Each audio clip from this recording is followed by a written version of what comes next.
Supreme court और न्यायाधीश इन दिनों जनता से लेकर नेताओं और सरकार के निशाने पर भी हैं। पहले बीजेपी नेता निशिकांत दुबे ने सीजेआई पर सवाल उठाए, फिर उपराष्ट्रपति जगदीप धनखड़ ने भी न्यायपालिका को हद में रहने की सलाह दी, फिर सेना के पूर्व रिटायर्ड जनरल डीपी पांडे ने न्यायिक फैसलों को कटघरे में खड़ा किया। जब दिल्ली हाईकोर्ट के एक जज के यहाँ नोटों का अंबार मिला, तब भी न्यायपालिका पर सवाल उठे थे। लेकिन न्यायपालिका पर जब भी बात आती है, जज इस मामले को रफा दफा कर देते हैं। ऐसे आरोप लगते रहते हैं। पहले न्यायपालिका की सार्वजनिक आलोचना नहीं होती थी, लेकिन अब खुलकर लोग आलोचना भी करते हैं और फैसलों पर सवाल भी उठाते हैं। दरअसल न्यायपालिका में कॉलेजियम सिस्टम जो है वो सबके निशाने पर है, जिसकी वजह से यहाँ कुछ परिवारों और लोगों का ही कब्जा है, ऐसा कहा जा रहा है। इसलिए मोदी सरकार ने इस कॉलेजियम सिस्टम को खत्म करने के लिए राष्ट्रीय न्यायिक नियुक्ति आयोग लाया था, लेकिन सुप्रीम कोर्ट ने सरकार के इस कानून को गैर कानूनी घोषित कर इस पर रोक लगा दी थी। लेकिन अब फिर इसी मामले की गूंज उठने लगी है। इस मामले को पुनर्जीवित करने की कोशिशें हो रही है।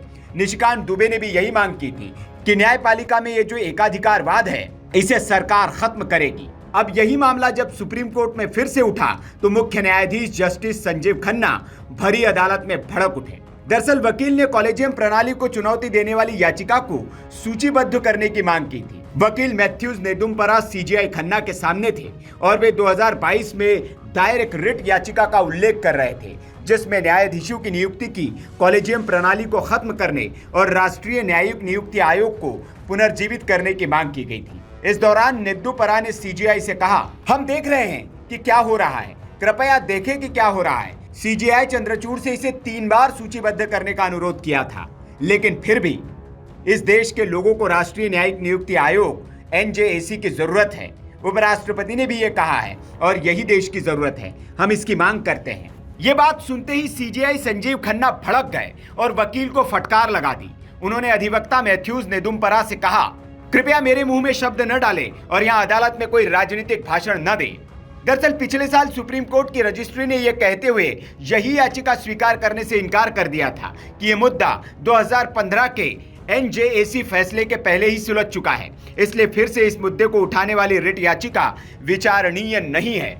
रजिस्ट्री ने कहा कि याचिकाकर्ता संविधान के अनुच्छेद 32 के तहत दायर रिट याचिका के माध्यम से एनजेएसी फैसले की समीक्षा की मांग कर रहा था। दरअसल एनजेएसी अधिनियम को भारतीय संसद ने 2014 में पारित किया था और अधिकांश राज्यों ने इसका अनुमोदन किया था।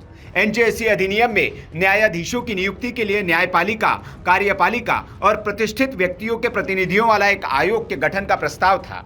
हालांकि supreme court advocates on record association बनाम भारत संघ 2015 में सर्वोच्च न्यायालय ने इस अधिनियम को असंवैधानिक करार देते हुए इसे रद्द कर दिया था। इस फैसले में कहा गया था कि यह अधिनियम न्यायपालिका की स्वतंत्रता को कमजोर करता है। तब से न्यायिक नियुक्ति प्रक्रिया में सुधार को लेकर समय समय पर बहस तेज होती रही है, लेकिन सवाल ये कि हर मसले पर तुरंत सुनवाई के लिए तैयार हो जाने वाला कोर्ट इस मसले पर याचिका को स्वीकार क्यों नहीं कर रहा है? क्या यह अदालत की मनमानी नहीं है कि उसके अधिकार क्षेत्र को कोई संवैधानिक तौर पर चुनौती देने की कोशिश कर रहा था तो उसे वो सुनने के बजाय याचिका ही स्वीकार नहीं कर रहा है? ये सुप्रीम कोर्ट की साख पर भी सवाल है। इसलिए उम्मीद करते हैं कि सुप्रीम कोर्ट संवैधानिक तौर पर आ रही इस याचिका को भी वैसे ही स्वीकार करेगा और सुनेगा जैसे दूसरी याचिकाओं को करता है। Bureau report, VK news. VK news, राष्ट्र के नाम।